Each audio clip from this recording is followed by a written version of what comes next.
हरिः ओम्।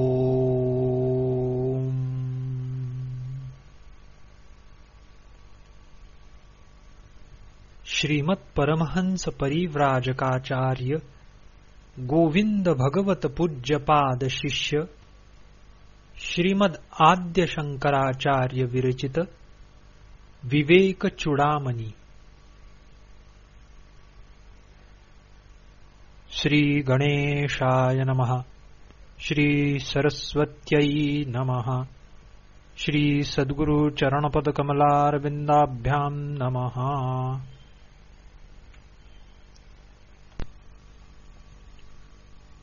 मंगलाचरण। जो अज्ञेय होकर भी संपूर्ण वेदांत के सिद्धांत वाक्यों से जाने जाते हैं, उन परमानंद स्वरूप सद्गुरुदेव श्री गोविंद को मैं प्रणाम करता हूँ। ब्रह्मनिष्ठा का महत्व। जीवों को प्रथम तो नरजन्म ही दुर्लभ है, उससे भी पुरुषत्व और उससे भी ब्राह्मणत्व का मिलना कठिन है। ब्राह्मण होने से भी वैदिक धर्म का अनुगामी होना और उससे भी विद्वत्ता का होना कठिन है। और यह सब कुछ होने पर भी आत्मा और अनात्मा का विवेक, सम्यक अनुभव, ब्रह्मात्म भाव से स्थिति और मुक्ति, ये तो करोड़ों जन्मों में किए हुए शुभ कर्मों के परिपाक के बिना प्राप्त हो ही नहीं सकते।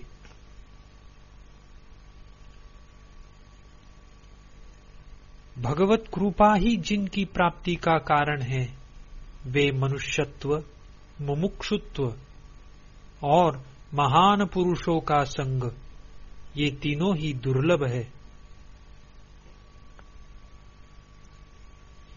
किसी प्रकार इस दुर्लभ मनुष्य जन्म को पाकर और उसमें भी जिसमें श्रुति के सिद्धांत का ज्ञान होता है, ऐसा पुरुषत्व पाकर जो मूढ़ बुद्धि अपने आत्मा की मुक्ति के लिए प्रयत्न नहीं करता, वह निश्चय ही आत्मघाती है। वह असत में आस्था रखने के कारण अपने को नष्ट करता है।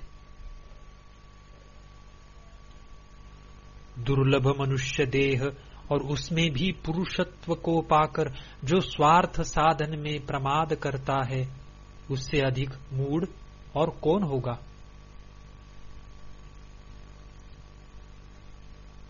भले ही कोई शास्त्रों की व्याख्या करे, देवताओं का यजन करे, नाना शुभ कर्म करे अथवा देवताओं को भजे, तथापि जब तक ब्रह्म और आत्मा की एकता का बोध नहीं होता, तब तक 100 ब्रह्माओं के बीत जाने पर भी, अर्थात 100 कल्प में भी मुक्ति नहीं हो सकती।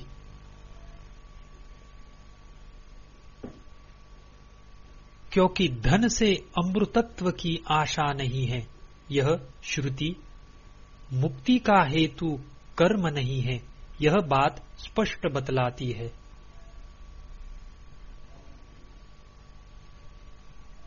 ज्ञानोपलब्धि का उपाय।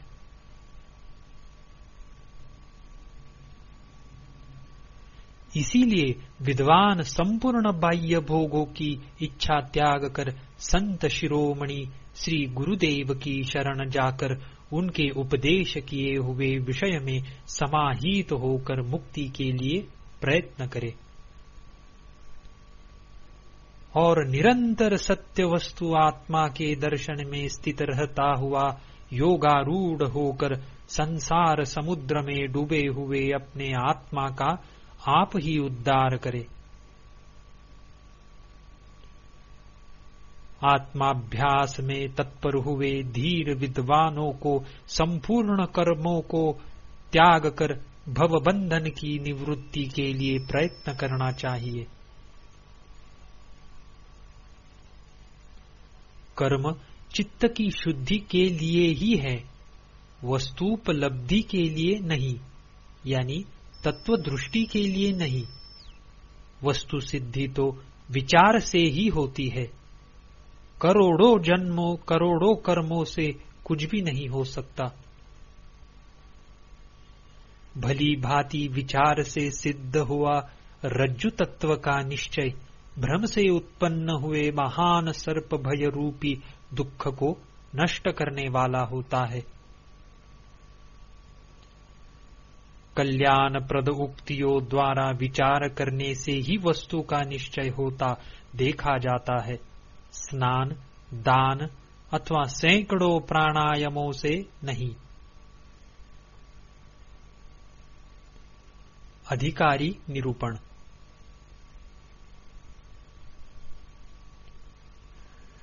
विशेषतः अधिकारी को ही फल सिद्धि होती है। देश, काल आदि उपाय भी उसमें सहायक अवश्य होते हैं। अतः ब्रह्मवेत्ताओं में श्रेष्ठ दया सागर गुरुदेव की शरण में जाकर जिज्ञासु को आत्म तत्व का विचार करना चाहिए। जो बुद्धिमान हो, विद्वान हो और तर्क वितर्क में कुशल हो, ऐसे लक्षणों वाला पुरुष ही आत्मविद्या का अधिकारी होता है।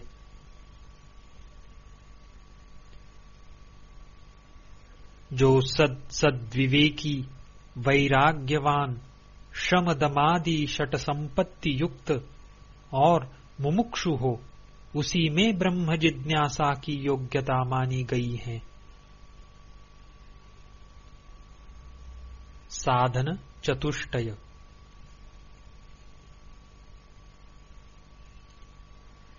यहां मनस्वियों ने जिज्ञासा के 4 साधन बताए हैं। उनके होने से ही सत्य स्वरूप आत्मा में स्थिति हो सकती है, उसके बिना नहीं। पहला साधन नित्यानित्य वस्तु विवेक गिना जाता है। दूसरा लौकिक एवं पारलौकिक सुख भोग में वैराग्य होना है। तीसरा शम, दम, उपरति, तितिक्षा, श्रद्धा, समाधान, ये 6 संपत्तियां हैं। और चौथा मुमुक्षुता है। ब्रह्म सत्य है और जगत मिथ्या है, ऐसा जो निश्चय है यही नित्यानित्य वस्तु विवेक कहलाता है। दर्शन और श्रवणादि के द्वारा देह से लेकर ब्रह्मलोक पर्यंत संपूर्ण अनित्य भोग्य पदार्थों में जो घृणा बुद्धि है वही वैराग्य है।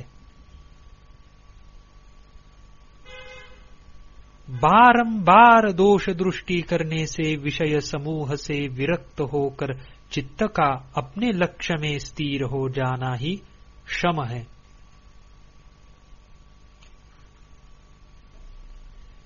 कर्मेंद्रिय और ज्ञानेंद्रिय दोनों को उनके विषयों से खींचकर अपने अपने गोलकों में स्थित करना दम कहलाता है। वृत्ति का बाह्य विषयों का आश्रय न लेना यही उत्तम उपरति है। चिंता और शोक से रहित होकर बिना कोई प्रतिकार किए सब प्रकार के कष्टों का सहन करना तितिक्षा कहलाती है। शास्त्र और गुरुवाक्यों में सत्यत्व बुद्धि करना, इसी को सज्जनों ने श्रद्धा कहा है, जिससे कि वस्तु की प्राप्ति होती है। अपनी बुद्धि को सब प्रकार शुद्ध ब्रह्म में ही सदा स्थिर रखना, इसी को समाधान कहा है। चित्त की इच्छा पूर्ति का नाम समाधान नहीं है। अहंकार से लेकर देह पर्यंत जितने अज्ञान कल्पित बंधन हैं, उनको अपने स्वरूप के ज्ञान द्वारा त्यागने की इच्छा मुमुक्षुता है।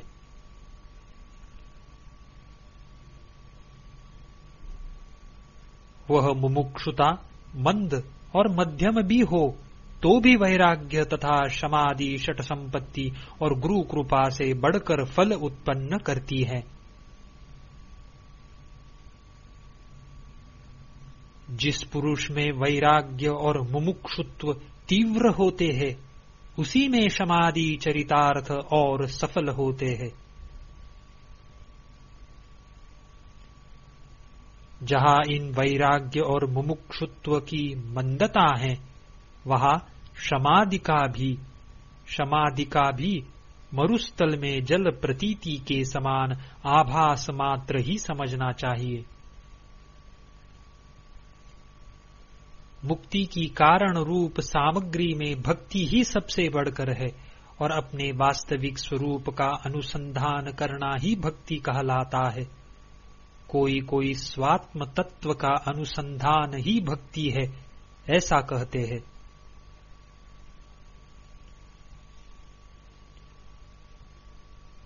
गुरूपसत्ति और प्रश्न विधि।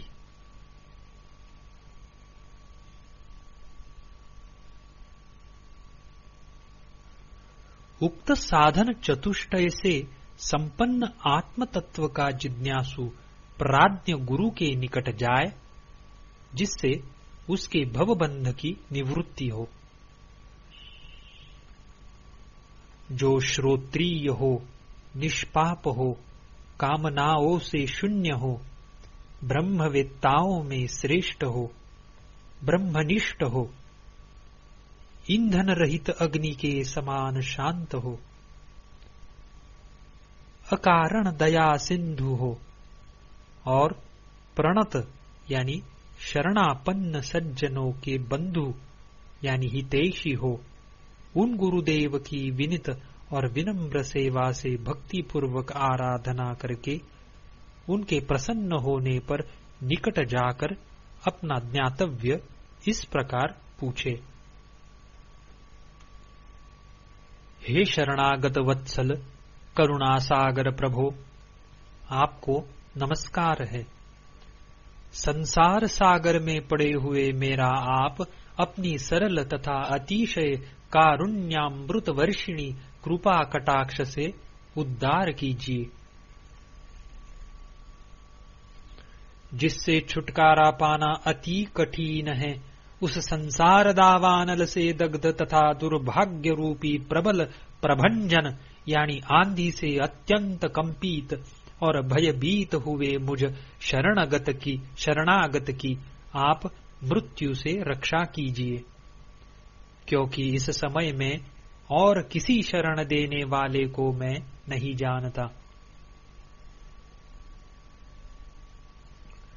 भयंकर संसार सागर से स्वयं उत्तीर्ण हुए और अन्य जनों को भी बिना कारण ही तारते तथा लोकहित का आचरण करते अति शांत महापुरुष ऋतुराज वसंत के समान निवास करते हैं।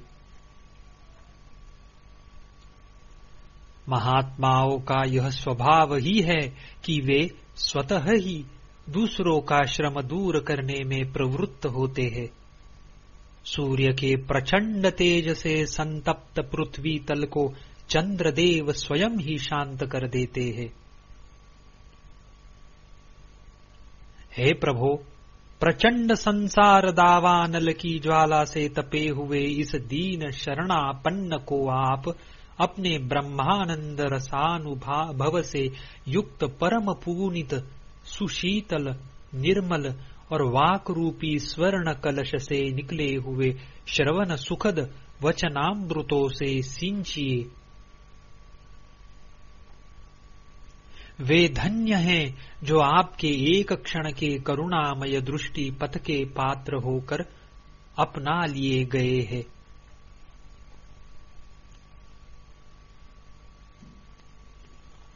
मैं इस संसार समुद्र को कैसे तरूंगा? मेरी क्या गति होगी? उसका क्या उपाय है?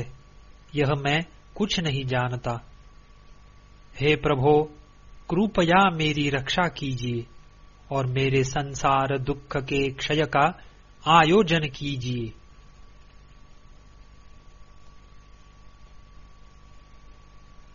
उपदेश विधि।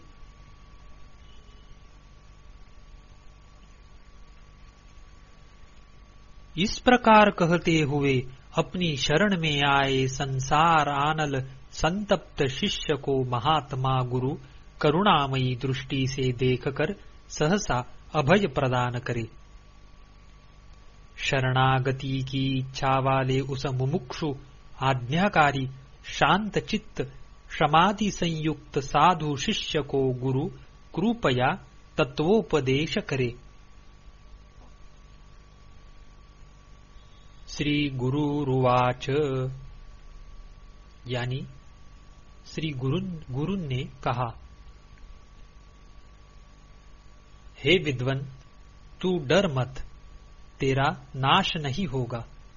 संसार सागर से तरने का उपाय है। जिस मार्ग से यति जन इसके पार गए हैं, वही मार्ग मैं तुझे दिखाता हूँ। संसार रूपी भय का नाश करने वाला कोई एक महान उपाय है, जिसके द्वारा तू संसार सागर को पार करके परमानंद प्राप्त करेगा।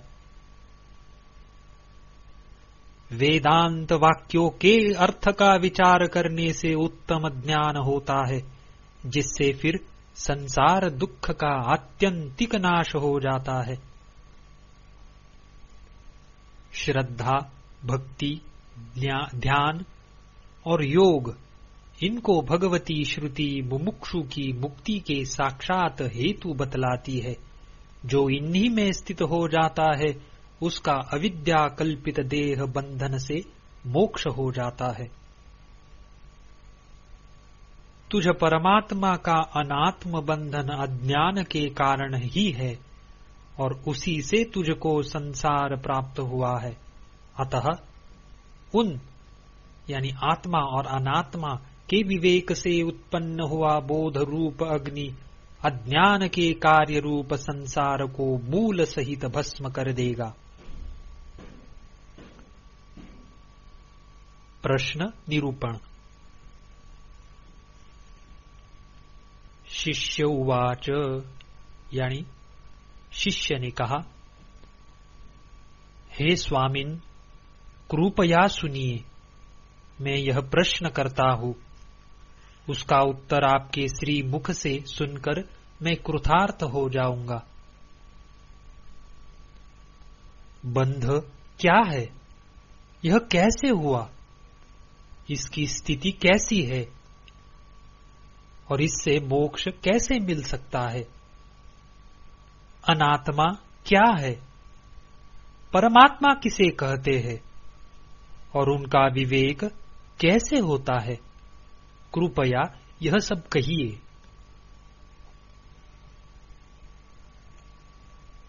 शिष्य प्रशंसा। श्री गुरुरुवाच, यानी श्री गुरु कहते हैं, तू धन्य है, कृतकृत्य है, तेरा कुल तुझसे पवित्र हो गया, क्योंकि तू अविद्या रूपी बंधन से छूटकर ब्रह्म भाव को प्राप्त होना चाहता है। स्व प्रयत्न की प्रधानता। पिता के ऋण को चुकाने वाले तो पुत्रादि भी होते हैं, परंतु भवबंधन से छुड़ाने वाला अपने से भिन्न और कोई नहीं है। जैसे सिर पर रखे हुए बोझे का दुख और भी दूर कर सकते हैं, परंतु भूख प्यास आदि का दुख अपने सिवा और कोई नहीं मिटा सकता। अथवा जैसे जो रोगी पथ्य और औषध का सेवन करता है, उसी को आरोग्य सिद्धि होती देखी जाती है। किसी और के द्वारा किए हुए कर्मों से कोई निरोग नहीं होता। वैसे ही विवेकी पुरुष को वस्तु का स्वरूप भी स्वयं अपने ज्ञान नेत्रों से ही जानना चाहिए, किसी अन्य के द्वारा नहीं। चंद्रमा का स्वरूप अपने ही नेत्रों से देखा जाता है, दूसरों के द्वारा क्या जाना जा सकता है? अविद्या, कामना और कर्मादि के जाल के बंधनों को 100 करोड़ कल्पों में भी अपने सिवा और कौन खोल सकता है। आत्मज्ञान का महत्व। मोक्ष न योग से सिद्ध होता है, न सांख्य से, न कर्म से और न विद्या से। वह केवल ब्रह्मात्मैक्य बोध यानी ब्रह्म और आत्मा की एकता के ज्ञान से ही होता है और किसी प्रकार नहीं।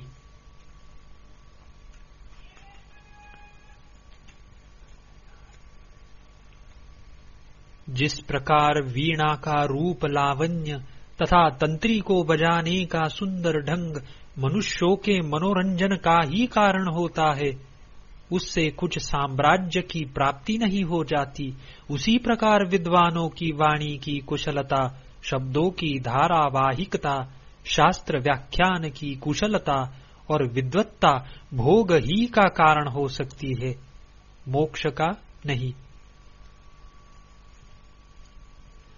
परम तत्व को यदि न जाना तो शास्त्राध्ययन निष्फल ही है, और यदि परम तत्व को जान लिया तो भी शास्त्राध्ययन निष्फल ही है। शब्द जाल तो चित्त को भटकाने वाला एक महान वन है, इसीलिए किन्हीं तत्वज्ञानी महात्मा से प्रयत्न पूर्वक आत्म तत्व को जानना चाहिए। अज्ञान रूपी सर्प से डसे हुए को ब्रह्मज्ञान रूपी औषधि के बिना वेद से, शास्त्र से, मंत्र से और औषध से क्या लाभ। अपरोक्षानुभव की आवश्यकता।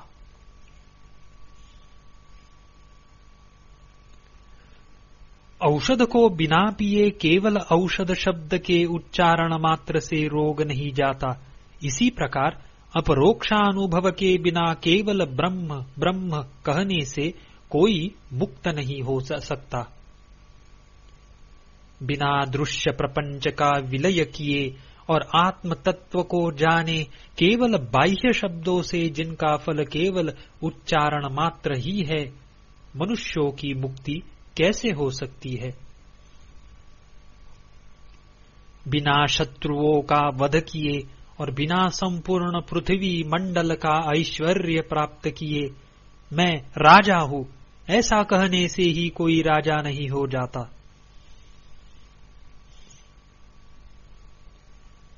पृथ्वी में गड़े हुए धन को प्राप्त करने के लिए जैसे प्रथम किसी विश्वसनीय पुरुष के कथन की और फिर पृथ्वी को खोदने, कंकड़ पत्थर आदि को हटाने तथा स्वीकार तथा प्राप्त हुए धन को स्वीकार करने की आवश्यकता होती है, कोरी बातों से वह बाहर नहीं निकलता, उसी प्रकार समस्त मायिक प्रपंच से शून्य निर्मल आत्म तत्व भी ब्रह्मविद गुरु के उपदेश तथा उसके मनन और निधिध्यासन आदि से ही प्राप्त होता है, थोती बातों से नहीं।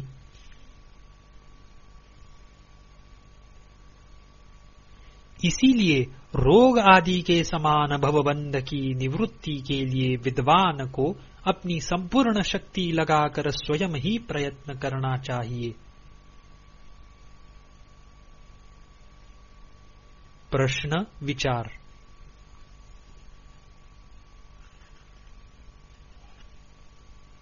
तूने आज जो प्रश्न किया है, शास्त्रज्ञ जन उसको बहुत श्रेष्ठ मानते हैं। वह प्रायः सूत्र रूप यानी संक्षिप्त है, तो भी गंभीर अर्थयुक्त और मुमुक्षुओं के जानने योग्य है। हे विद्वन, जो मैं कहता हूं सावधान होकर सुन, उसको सुनने से तू शीघ्र ही भवबंधन से छूट जाएगा। मोक्ष का प्रथम हेतु अनित्य वस्तुओं में अत्यंत वैराग्य होना कहा है। तदनंतर शम, दम, तितिक्षा और संपूर्ण आसक्ति युक्त कर्मों का सर्वथा त्याग है। तदुपरांत मुनि को श्रवण, मनन और चिरकाल तक नित्य निरंतर आत्म तत्व का ध्यान करना चाहिए। तब वह विद्वान परम निर्विकल्पावस्था को प्राप्त होकर निर्वाण सुख को पाता है। जो आत्मनात्म विवेक अब तुझे जानना चाहिए वह मैं समझाता हूं, तू उसे भली भांति सुनकर अपने चित्त में स्थिर कर। स्थूल शरीर का वर्णन। मज्जा, अस्थि, मेद, मांस, रक्त, चर्म और त्वचा, इन 7 धातुओं से बने हुए तथा चरण, जंघा, वक्षस्थल, भुजा, पीठ और मस्तक आदि अंगों पांगों से युक्त मैं और मेरा रूप से प्रसिद्ध इस मोह के आश्रय रूप देह को विद्वान लोग स्थूल शरीर कहते हैं। आकाश, वायु, तेज, जल और पृथ्वी ये सूक्ष्म भूत है। इनके अंश परस्पर मिलने से स्थूल होकर स्थूल शरीर के हेतु होते हैं और इन्हीं की तन्मात्राएं भोक्ता जीव के भोग रूप सुख के लिए शब्दादि 5 विषय हो जाती है। जो मूढ़ इन विषयों में राग रूपी सुदृढ़ एवं विस्तृत बंधन से बंध जाते हैं, वे अपने कर्म रूपी दूत के द्वारा वेग से प्रेरित होकर अनेक उत्तमाधम योनियों में आते जाते हैं। विषय निंदा। अपने अपने स्वभाव के अनुसार शब्दादि 5 विषयों में से केवल एक एक से बंधे हुए हरिण, हाथी, पतंग, मछली और भौरे मृत्यु को प्राप्त होते हैं। फिर इन 5 से जकड़ा हुआ मनुष्य कैसे बच सकता है? दोष में विषय काले सर्प के विष से भी अधिक तीव्र है, क्योंकि विष तो खाने वाले को ही मारता है, परंतु विषय तो आंख से देखने वाले को भी नहीं छोड़ते। जो विषयों की आशा रूप कठिन बंधन से छुटा हुआ है वही मोक्ष का भागी होता है और कोई नहीं, चाहे वह 6 दर्शनों का ज्ञाता क्यों न हो। संसार सागर को पार करने के लिए उद्यत हुए क्षणिक वैराग्य वाले मुमुक्षुओं को आशा पाश रूपी ग्राह अति वेग से बीच में ही रोककर गला पकड़कर डुबो देता है। जिसने वैराग्य रूपी खड्ग से विषयैषणा रूपी ग्राह को मार दिया है वही निर्विघ्न संसार समुद्र के उस पार जा सकता है।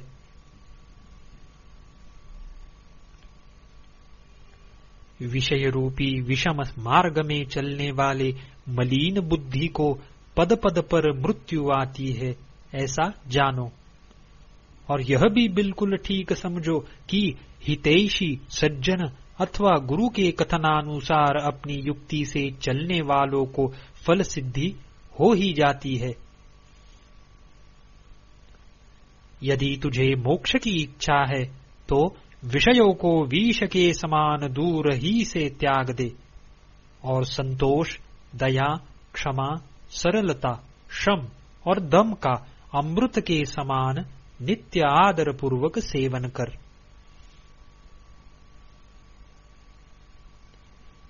देहासक्ति की निंदा।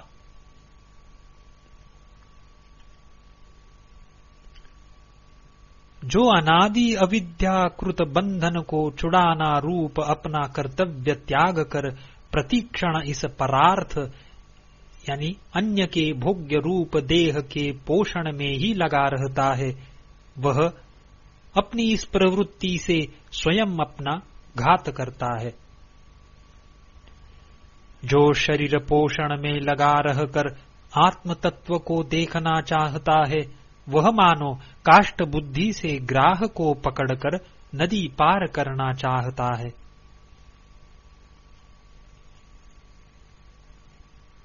शरीरादि में मोह रखना ही मुमुक्षु की बड़ी भारी मौत है। जिसने मोह को जीता है वही मुक्ति पद का अधिकारी है। देह, स्त्री और पुत्रादि में मोह रूप महामृत्यु को छोड़ जिसको जीत कर मुनिजन भगवान के उस परम पद को प्राप्त होते हैं।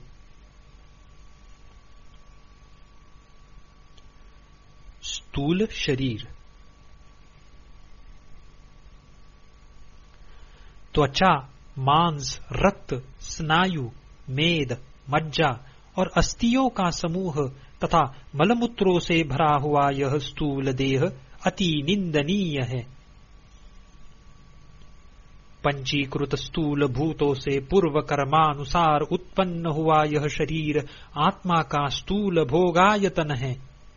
इसकी अवस्था जागृत है, जिसमें कि स्थूल पदार्थों का अनुभव होता है। इससे तादात्म्य को प्राप्त होकर ही जीव माला, चंदन तथा स्त्री आदि नाना प्रकार के स्थूल पदार्थों को बाह्येंद्रियों से सेवन करता है। इसीलिए जागृत अवस्था में इस स्थूल देह की प्रधानता है। जिसके आश्रय से जीव को संपूर्ण बाह्य जगत प्रतीत होता है, गृहस्थ के घर के तुल्य उसे ही स्थूल देह जानो। स्थूल देह के ही जन्म, जरा, मरण तथा स्थूलता आदि धर्म है। बालकपन आदि नाना प्रकार की अवस्थाएं हैं।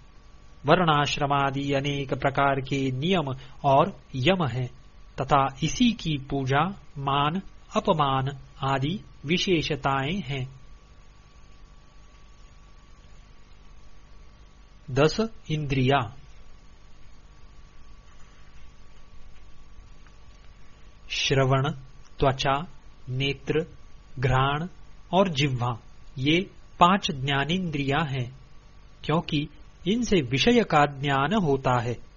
तथा वाक, पानी, पाद, गुदा और उपस्थ ये कर्मेंद्रियां हैं, क्योंकि इनका कर्मों की ओर झुकाव होता है।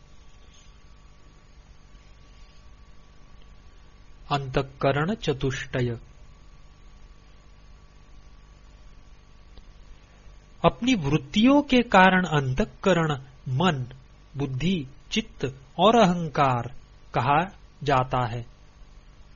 संकल्प विकल्प के कारण मन, पदार्थ का निश्चय करने के कारण बुद्धि, अहम अहम यानी मैं ऐसा अभिमान करने से अहंकार और अपना इष्ट चिंतन के कारण यह चित्त कहलाता है।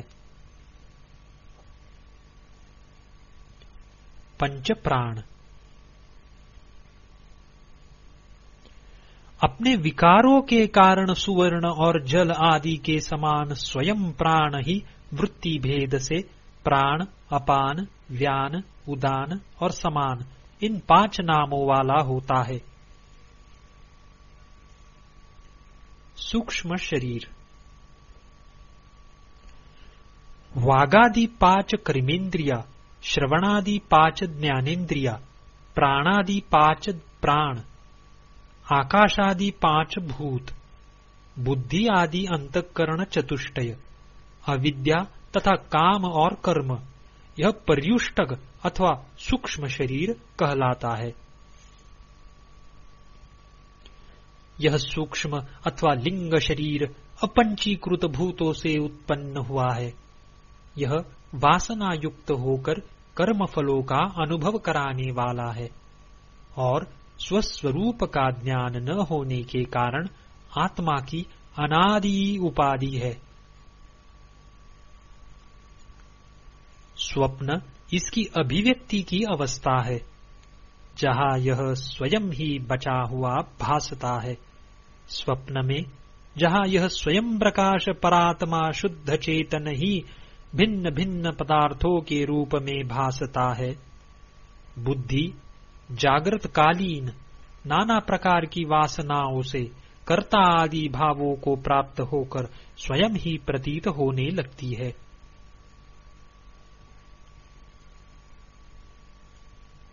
बुद्धि ही जिसकी उपाधि है, ऐसा वह सर्वसाक्षी उस बुद्धि के लिए, उस बुद्धि के किए हुए कर्मों से तनिक भी लिप्त नहीं होता, क्योंकि वह असंग है।